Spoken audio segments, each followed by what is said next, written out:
कक्षा 12 जीव विज्ञान अध्याय 3 ह्यूमन रिप्रोडक्शन का भाग 5 का अध्ययन करेंगे। बच्चों, इस भाग 5 में हम लोग अध्ययन करेंगे कि जब लड़का और लड़की का विवाह होता है तो जो नई जोड़ी है, जब यह पहली बार सेक्स रिलेशन बनाते हैं तो हमारे समाज में जो यह भ्रांतियां हैं कि जब पहली बार संबंध बनाते हैं तो संबंध बनाते समय या सेक्स के दौरान लड़की से जो है ब्लड आता है या ब्लड आना शुरू हो जाता है या ब्लड आता है। यह जो है हमारे समाज में यह जो है भ्रांतियाँ व्याप्त है। और यदि सेक्स के दौरान पहली बार अगर रिलेशनशिप बनाया जाता है तो यदि ब्लड नहीं आता तो हमें यह गलत फहमियाँ, यह जो है भ्रांतियाँ, ठीक है, यह हमारे दिमाग को घर कर गया है कि यदि ब्लड नहीं आता है तो हम यह अनुमान कर लेते हैं कि इस लड़की का पहले से ही सेक्स रिलेशन रहा होगा। लेकिन यह गलत भ्रांतियाँ हमारे समाज में जो आजकल के नए युवक हैं, ठीक है, गलत भ्रांतियाँ पाल रखे और इस गलत फहमी के कारण वह अपना संबंध खराब कर सकते हैं। बच्चों, चलिए हम अध्ययन करते हैं कि पहले जो है क्या होता था बच्चों, कि पहले हमारे समाज में, ठीक है, लड़कियों का विवाह छोटी आयु या छोटी एज में ही हो जाता था। 12 साल तक, ठीक है, उनका विवाह हो जाता था। लेकिन अब, ठीक है, बाल विवाह अधिनियम आदि के द्वारा यह प्रतिबंध लगा दिया गया। शारदा एक्ट अधिनियम के द्वारा लड़कियों का विवाह 18 साल तथा लड़कों का विवाह 21 साल से कम आयु या एज में इनका विवाह नहीं हो सकता। यदि इनके 18 या 21 के पहले लड़का और लड़कियों का विवाह किया जाता है तो वह अपराध की श्रेणी में आता है। तो यह कानून बना दिया गया, ठीक है। और पहले जो है जो विवाह है वह बाल अवस्था में ही, अर्थात 12 वर्ष की अवस्था में ही जो है विवाह हो जाते हैं। अब हमारा जो समाज है, ठीक है, अब अगर आप अपने समाज में अगल बगल में देखेंगे तो जो विवाह हो रहा है लड़कों और लड़कियों का 25 साल से कम नहीं, 25 साल और 30 साल के बीच के एज में ही विवाह हो रहा है। और अधिकांश तो देखेंगे कि कुछ बच्चों का विवाह 30 साल के ऊपर हो रहा है, 31 साल 32 साल तक विवाह हो रहा है, ठीक है।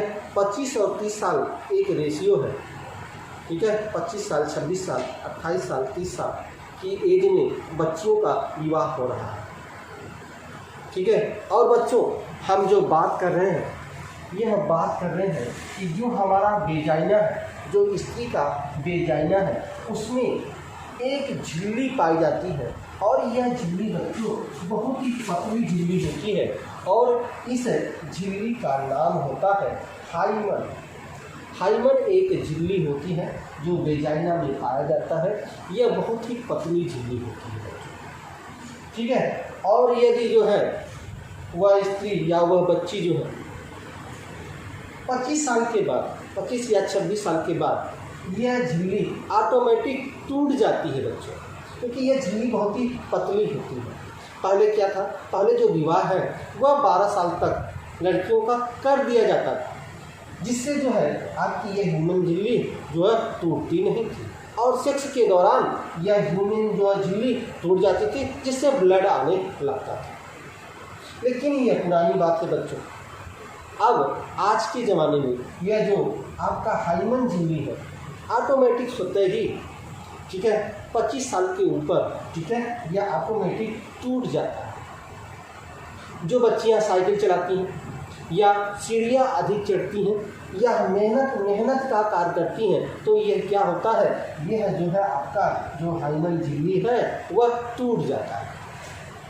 ठीक है बच्चों, इसलिए यह कहना कि पहली बार यदि सेक्स संबंध बना रहे हैं तो उसके दौरान ब्लड यदि नहीं आता तो आप यह सोच लेते हैं कि इसका किसी से पहले ही सेक्स रिलेशन संबंध रहा होगा। ऐसा सोचना गलत है बच्चों, और यह सोचकर आप अपने अच्छे रिलेशन को खराब कर सकते हैं। तो आपके दिमाग में यह जो गलतफहमियाँ जो भ्रम बैठा है उसको निकाल दें। यह 100% जो है गलत है, भ्रम है।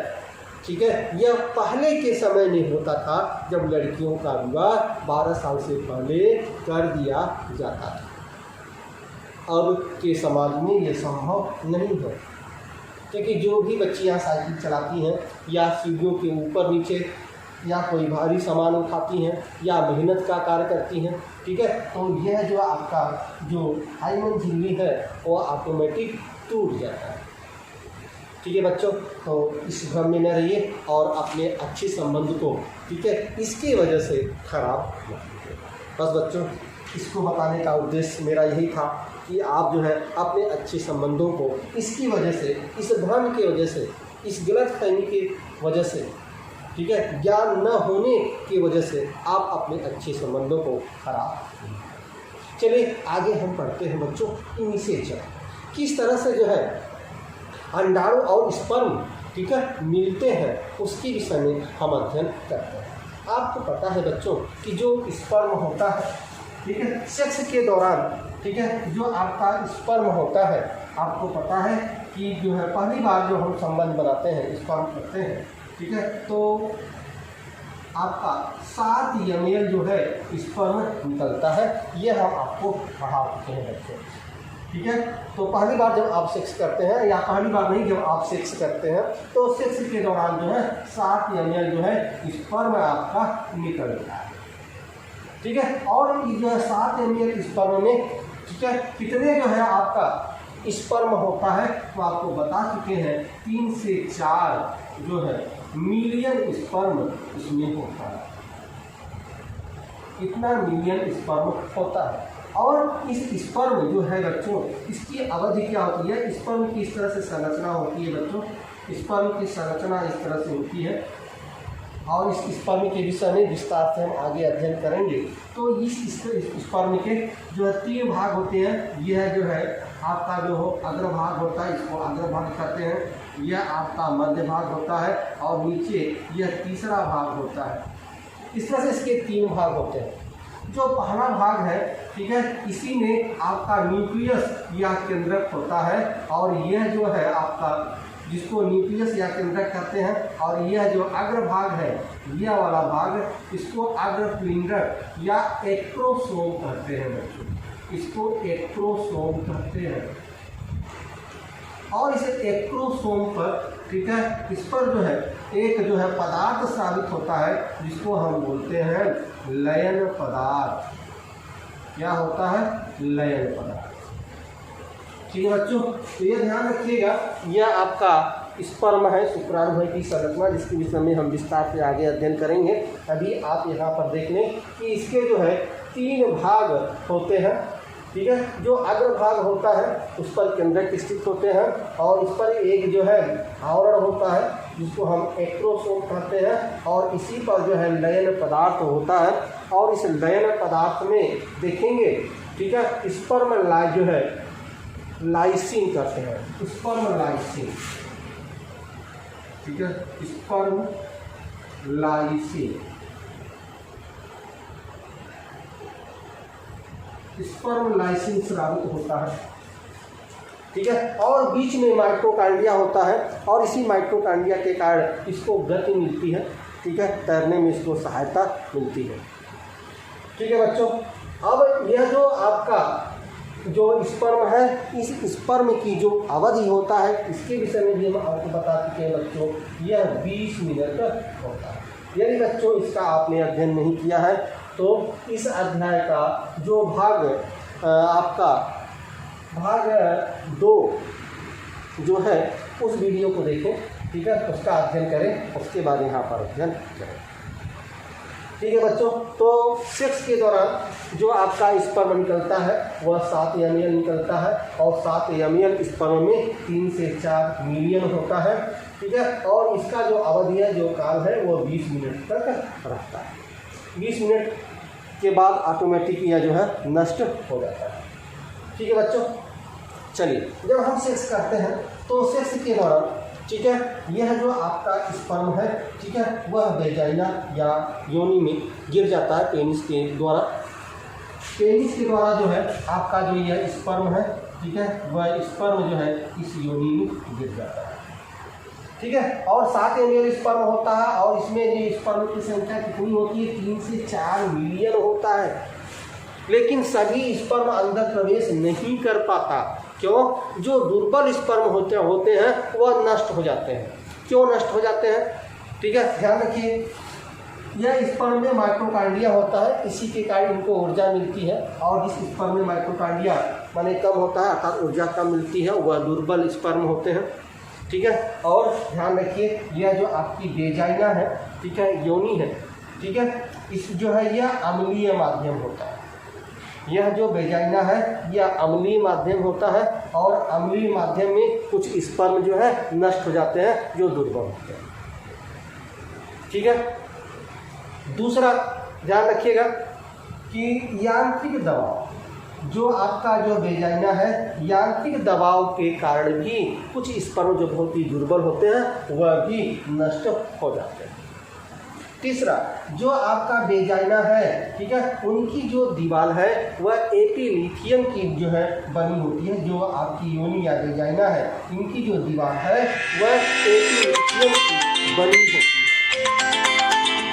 ठीक है बच्चों, यह एपिलिथियम की यह दीवार बनी होती है और यह एपिलिथियम की दीवारों में कोशिकाएं होती हैं और यह कोशिकाएं जो है स्पर्म का क्या कर लेती हैं? स्पर्म का भक्षण कर लेती हैं। स्पर्म का क्या कर लेती है? भक्षण कर लेती हैं। अर्थात बहुत से जो है स्पर्म, जो आपका 3 से 4 मिलियन स्पर्म होता है, वह जो है क्या हो जाते हैं? वह नष्ट हो जाते हैं। वह क्या हो जाते हैं? वह नष्ट हो जाते हैं। क्यों? 100 से अधिक या 100 ही स्पर्म जो है यह अंदर है प्रवेश जो है कर पाते हैं। यह जो गर्भाशय ग्रीवा है, गर्भाशय ग्रीवा के, ठीक है, माध्यम से यह जो है गर्भाशय में प्रवेश करते हैं। ठीक है, मान लीजिए यह स्पर्म जो है यहाँ जो है यह स्पर्म इस तरह से प्रवेश किया, ऐसा स्पर्म प्रवेश जो है कर रहे हैं यहाँ पे।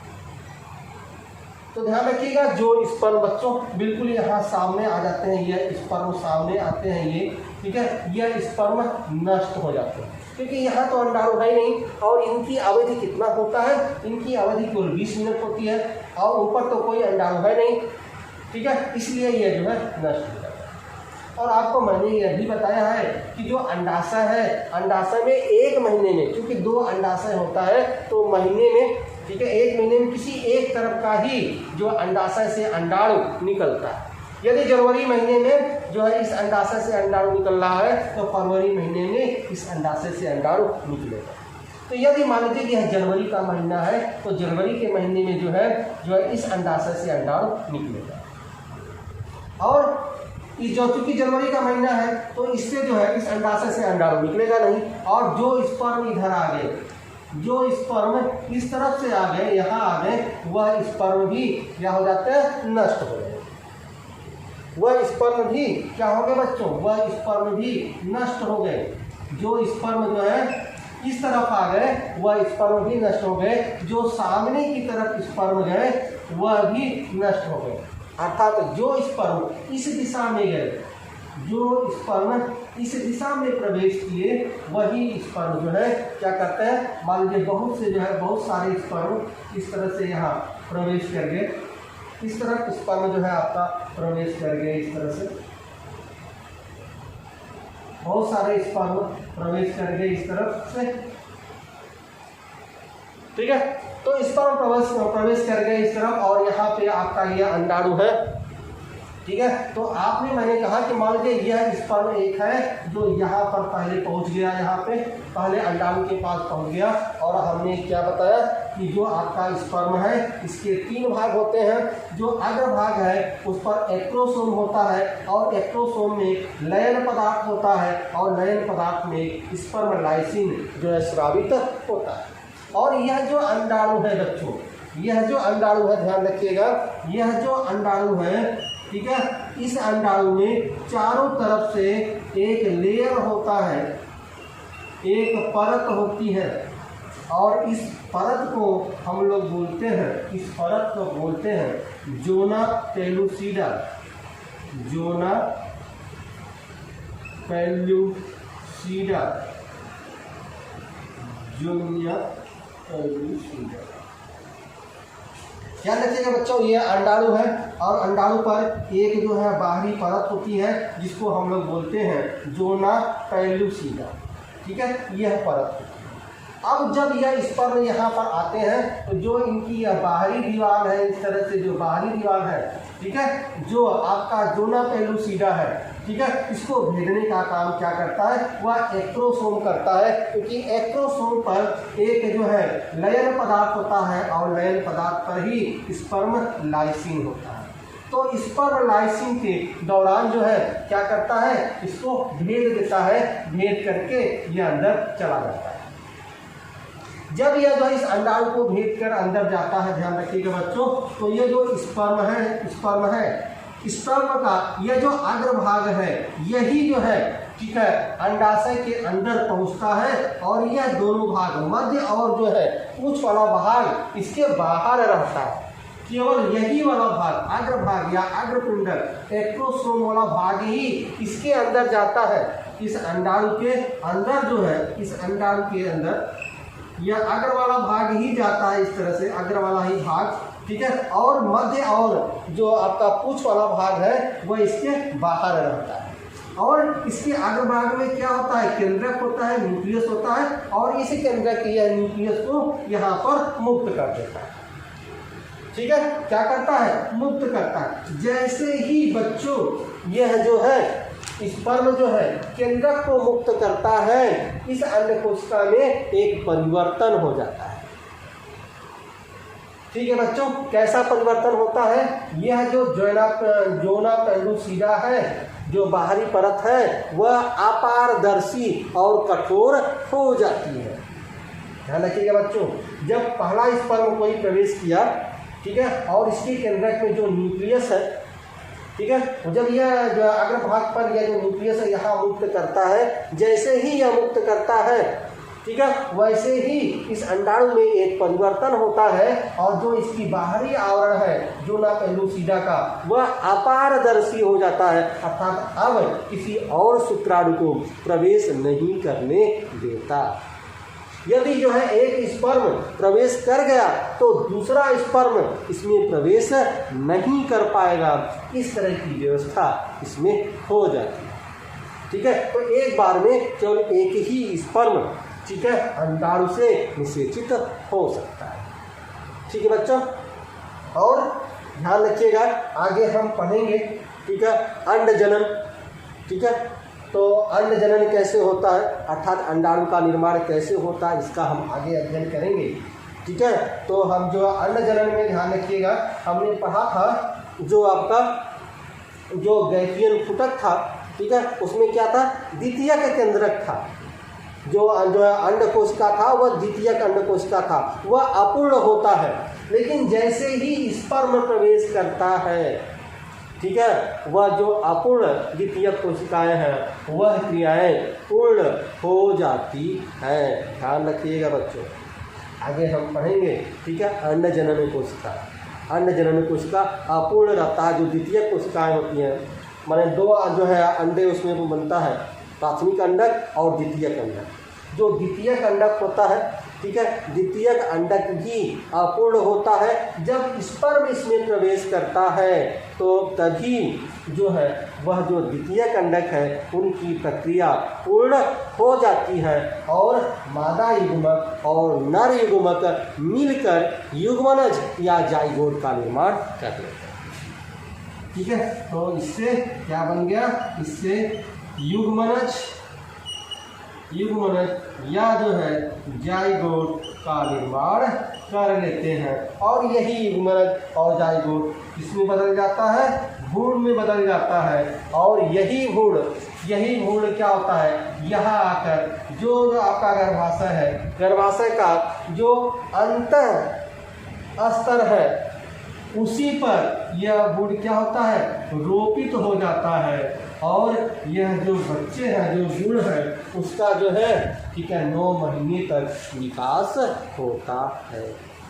इस तरह से बच्चों जो है स्पर्म और अंडाणु मिलते हैं, ठीक है। और इस तरह से इनकी क्रिया संपन्न होती है। बच्चों आगे हम पढ़ेंगे कि यह जो भ्रूण है, ठीक है, जो बच्चा है, ठीक है, उसमें किस तरह से विकास होता है। क्योंकि 3 स्तर हैं, गर्भाशय के 3 स्तर हैं और गर्भाशय के तीनों स्तर शिशु के अलग अलग अंगों का निर्माण करते हैं। किस तरह से अलग अलग अंगों का निर्माण करते हैं, इसका भी अध्ययन हम जो है करेंगे।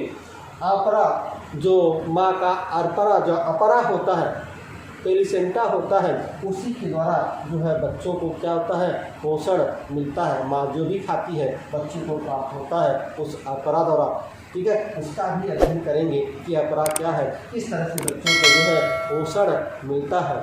इसके विषय में हम आगे अध्ययन करेंगे। तब तक के लिए बच्चों धन्यवाद।